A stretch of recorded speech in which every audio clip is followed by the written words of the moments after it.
ಎರಡನೇ ತಿಂಗಳಿಗೆ ಕಾಲಿಡ್ತಾ ಇದ್ದಂತೆ ತೀವ್ರಗೊಂಡ ಸಮರ. ಇರಾನ್ ಮೇಲೆ ಅಣ್ವಸ್ತ್ರ ಪ್ರಯೋಗಕ್ಕೆ ಮುಂದಾದ ಅಮೆರಿಕ. ವಿಶ್ವಸಂಸ್ಥೆ ಬೆಂಬಲದೊಂದಿಗೆ ದಾಳಿ ಎಂದು ಪ್ರತಿನಿಧಿ ರಾಜೀನಾಮೆ. ಇರಾನ್ ಸಮರ 2ರಿಂದ 3 ವಾರಗಳಲ್ಲಿ ಕೊನೆಗೊಳ್ಳಲಿದೆ. ಯುದ್ಧವನ್ನ ಕೊನೆಗೊಳಿಸಲು ಯಾವುದೇ ಒಪ್ಪಂದ ಬೇಕಿಲ್ಲ. ಯುದ್ಧ ನಿಲ್ಲಿಸುವ ಬಗ್ಗೆ ಟ್ರಂಪ್ರಿಂದಲೇ ಸುಳಿವು.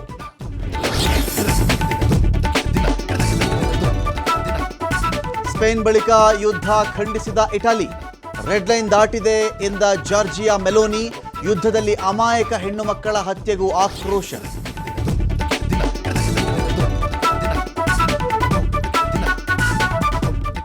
ಹಾರ್ಮುಜ್ ಜಲಸಂಧಿ ಎಂಟ್ರಿಗೆ ಯುಎಇ ಸಿದ್ಧತೆ. ಜಲಸಂಧಿ ಮುಕ್ತಗೊಳಿಸಲು ಅಮೆರಿಕಕ್ಕೆ ಸಾಥ್. ಅತ್ತ ಹಾರ್ಮುಜ್ ನಮ್ಮ ಟಾರ್ಗೆಟ್ ಅಲ್ಲ ಎಂದ ಟ್ರಂಪ್.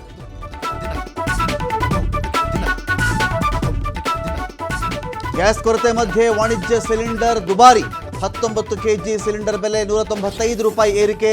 ಬೆಂಗಳೂರಲ್ಲಿ 2161ಕ್ಕೆ ತಲುಪಿದ ಸಿಲಿಂಡರ್ ಬೆಲೆ.